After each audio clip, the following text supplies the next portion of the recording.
स्वागत है आपका हमारे YouTube चैनल में। इस वीडियो में देखेंगे 9 क्लास का मैथ एक्सरसाइज 1.2।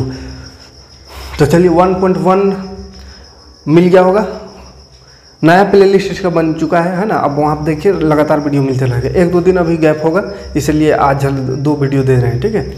क्योंकि राउरकेला जा रहे हैं तो 2 दिन का है वहाँ पे ट्रिप, तो 2 दिन डिस्टर्ब रह सकते हैं, इसलिए आज 2 वीडियो दे रहे हैं दोनों का, है ना। तो चलिए इस बार जो भी पढ़ाएंगे, एक भी चैप्टर, एक भी क्वेश्चन, कुछ भी नहीं छोड़ेंगे, एकदम एक लाइन से पढ़ाते चलेंगे, है ना।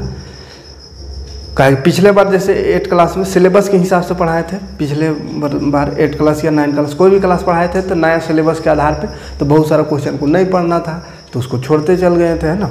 तो बड़ा दिक्कत हो रहा है, अभी फिर से पढ़ाना पड़ जा रहा है। तो इसीलिए इस बार जो है ये हमेशा के लिए रह जाएगा। एक भी क्वेश्चन, कुछ भी क्वेश्चन रहे, कैसनवे क्वेश्चन रहे, एको को क्वेश्चन को छोड़ने वाला नहीं है, सबको एकदम एक लाइन से करेंगे। अब सिलेबस कुछ नहीं, पूरा शुरू से आखिर तक कंप्लीट कर देंगे, ठीक है। उसके बाद आप जैसा सिलेबस आपका स्कूल में मिलेगा वो चैप्टर को पढ़ते चलेंगे, ठीक है। हम यहाँ पे फाइनल एग्जाम की तैयारी करेंगे, देंगे। साइंस भी बहुत जल्दी स्टार्ट कर देंगे, ठीक है। तो बस थोड़ा सा वीडियो को शेयर करके सपोर्ट करने की कोशिश करें, लोगों को जोड़ने की कोशिश करें, ताकि हम ऐसे ही आपके साथ बने रहें। थोड़ा सा स्टूडेंट कम है, इसलिए कभी कभी समझ रहे हैं। चलिए देखते हैं, ज़्यादा कुछ ना कहते हुए 1.2 पहला क्वेश्चन इसमें देखिए। पहला क्वेश्चन है, निम्नलिखित कथनों में से कौन से सत्य और कौन असत्य, माने सही गलत को छांटना है, ठीक। सही गलत, सत्य असत्य, सत्य असत्य बताना है, सही गलत कौन वो बताना है। पहला क्वेश्चन देखते हैं। प्रत्येक अपरिमेय संख्या एक वास्तविक संख्या होता है। देखिए प्रत्येक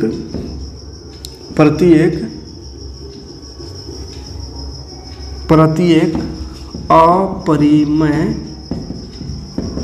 संख्या एक वास्तविक संख्या होता है। देखिए प्रत्येक परिमेय संख्या एक वास्तविक संख्या होता है बोला है, सही कि गलत है। प्रत्येक अपरिमेय संख्या, अपरिमेय संख्या यानी जिसको p/q के रूप में नहीं लिख सकते हैं, तो वो अपरिमेय संख्या है। तो वैसा संख्या बोला, अपरिमेय संख्या एक वास्तविक संख्या होता है। वास्तविक संख्या, वास्तविक संख्या क्या, संख्या पद्धति एक बार देख लीजिएगा, बेसिक वीडियो में बना हुआ है ना।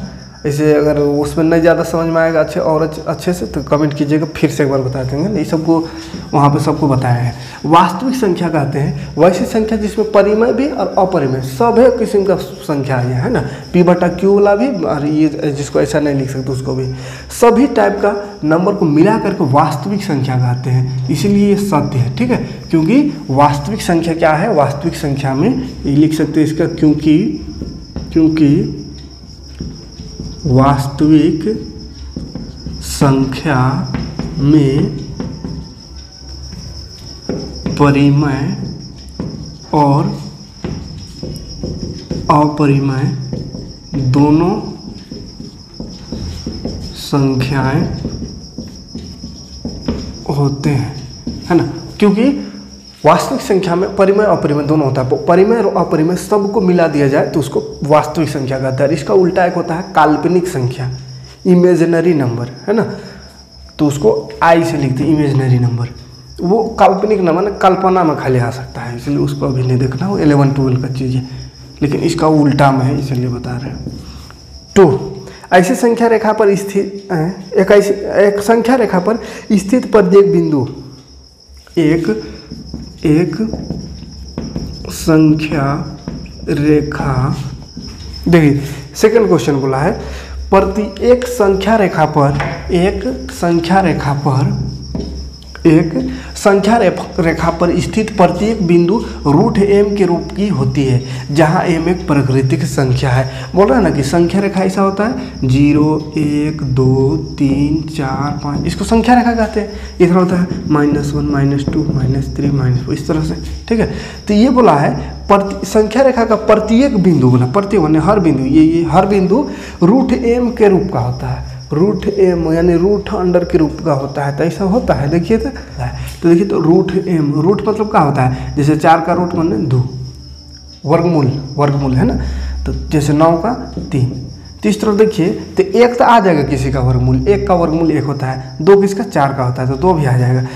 9, ये 3 जो है इसको √9 लिख सकते हैं, क्योंकि √9 मतलब 3, 16 का मतलब 4 का मतलब √16 यानी 16 का वर्गमूल करेंगे तो 4 आएगा, 4 × 16, तो 4 को ऐसा लिख सकते हैं, यानी इस सबको देख रहे हैं रूट के रूप में लिख सकते हैं, इसको 4 के रूप में, इसको 1, इसको भी रूट में लिखे √m, इसको भी √m, रूट इसको भी रूट के रूप में लिख सकते हैं। चलिए उधर वाला काम तो ठीक है, उधर वाला तो ठीक है, क्वेश्चन के आधार पर उधर वाला सेट हो जा रहा है कि सभी बिंदु को √m यानी रूट में लिख सकते हैं। लेकिन इधर आइए तो किसी भी संख्या का रूट जो हटावेंगे तो माइनस में आंसर नहीं आता है, माइनस नहीं होता है, ठीक है।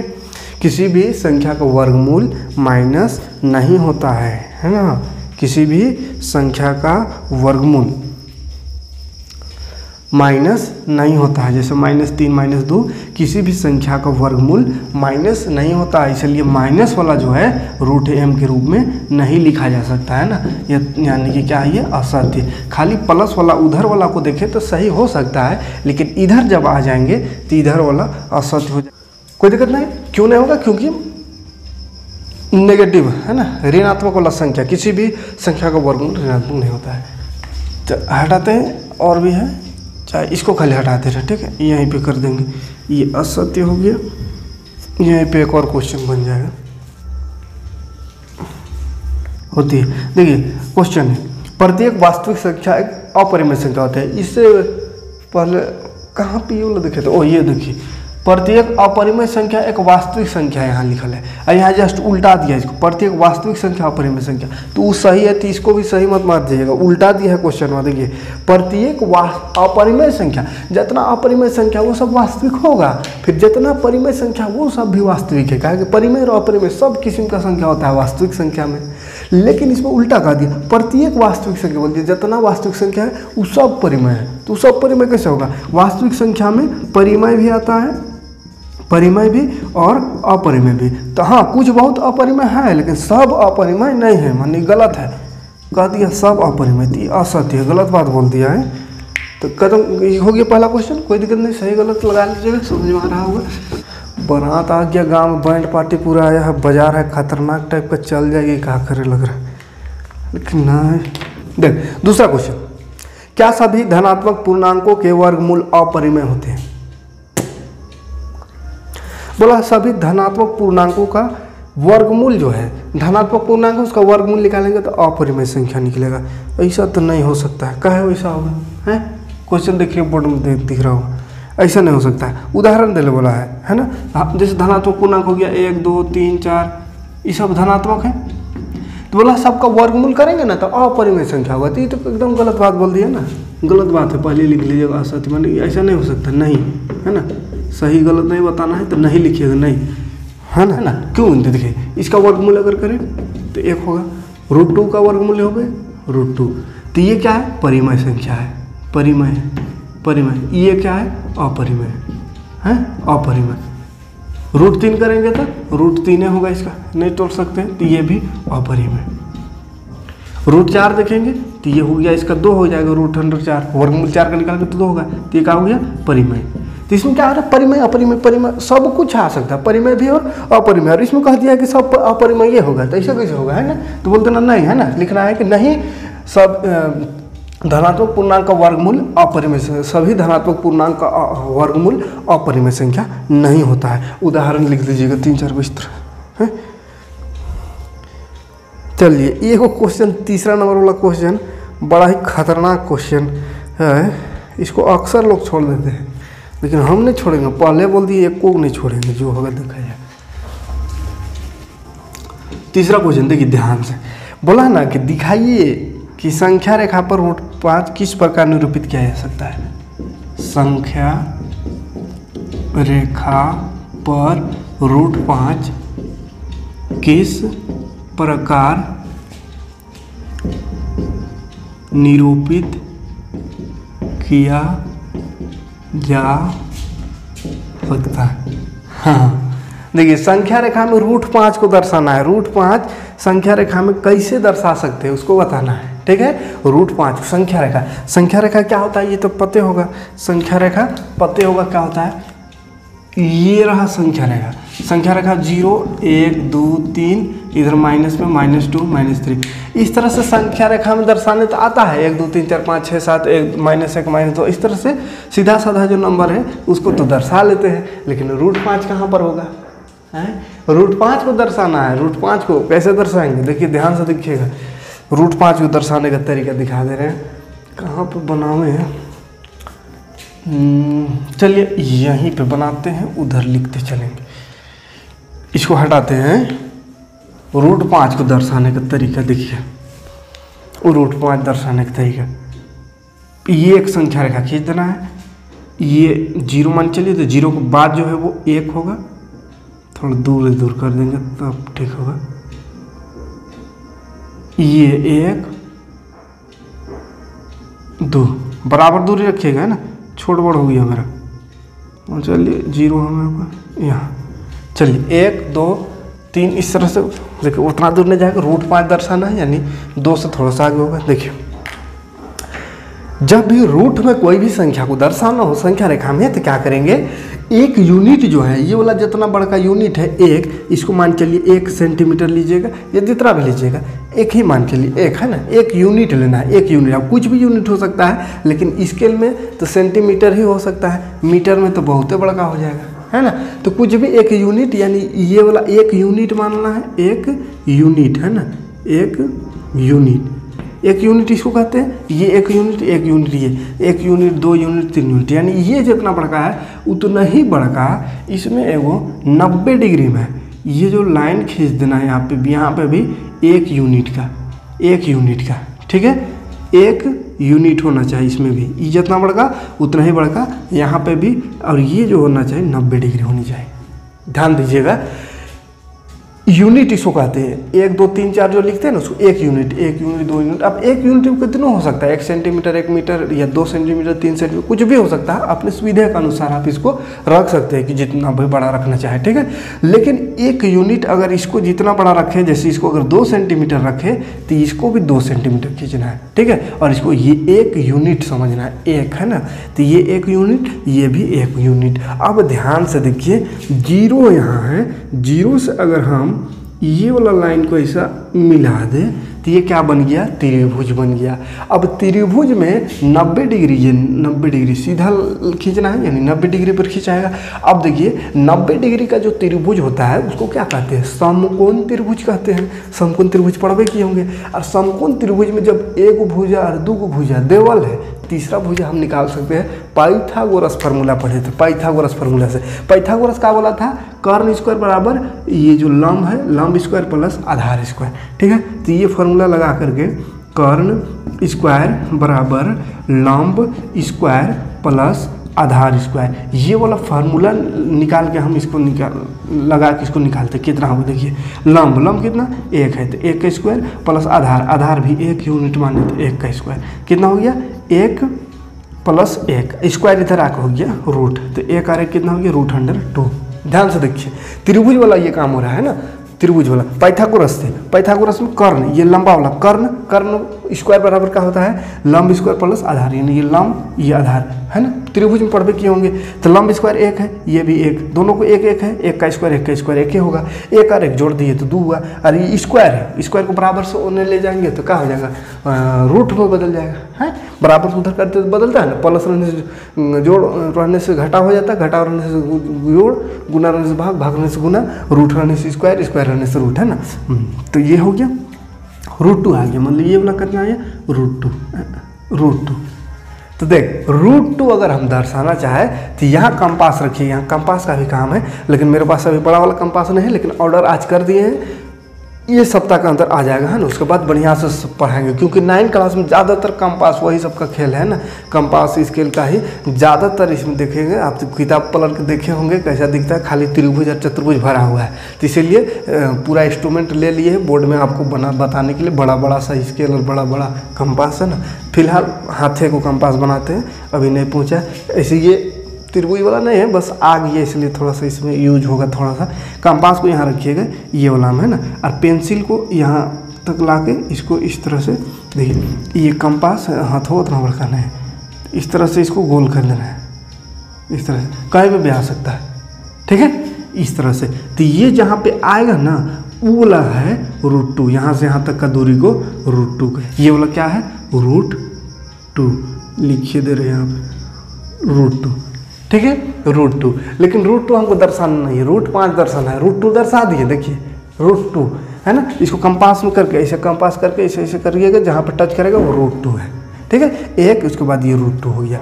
अब हमको √2 तो दर्शाना नहीं है, किसको दर्शाना है हमको √5 को। तो कैसे दर्शाएगा, देखिए फिर से यहाँ से ध्यान से देखिएगा, यहाँ से फिर एक 90 डिग्री लेना है। तो 90 डिग्री इधर जाना होगा तब नहीं 90 डिग्री होगा है? अच्छा यहाँ से 90 में गड़बड़ हो जाएगा।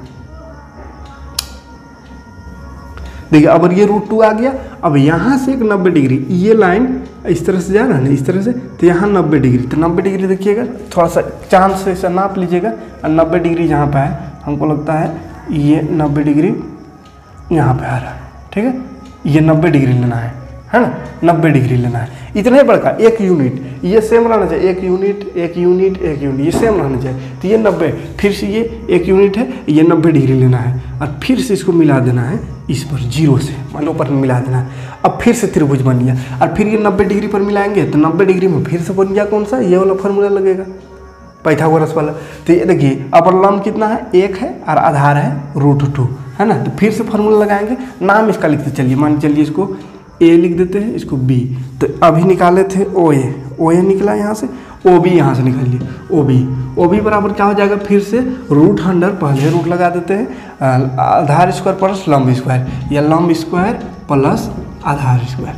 तो चलिए स्क्वायर कर देंगे, 1 का स्क्वायर हो गया 1 प्लस √2 का स्क्वायर 2, तो कितना हो गया 2 और 1 3, √3। तो ये आ गया देखिए √3 आया, लेकिन हमको √3 भी तो दर्शाना नहीं था है। अब √3 यहाँ से हमको संख्या रेखा में दर्शाना है, तो संख्या रेखा में कहाँ पर आएगा, तो फिर से कंपास यहाँ रखिएगा और ऐसा इसको करके यहाँ पे, तो ये हो गया √3। लेकिन हमको √3 भी नहीं दर्शाना है, क्या दर्शाना है √5। तो और आगे बढ़ेंगे, फिर से यहाँ से 90 डिग्री बनाएंगे है ना, ये जो बना इससे फिर 90 डिग्री ऐसा बनाएंगे, ये हो गया मान चलिए 90 डिग्री। और कितना बड़का ये लाइन रहेगा, इतना ही है ना, एक यूनिट, जो ये सब है ये सब एक, तो ये फिर से एक हो गया, और फिर यहाँ से इसको मिला दीजिए, ये यहाँ पे मिल जाएगा।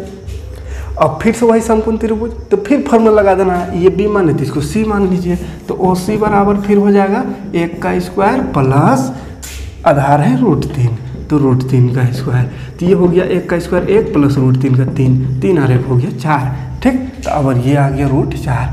तो 4 के करने के लिए फिर कंपास को यहाँ रखेंगे, और ये वाला फिर से ऐसा जाएगा कहीं पे, ये मान चलिए यहाँ पे, तो ये √4 हो गया।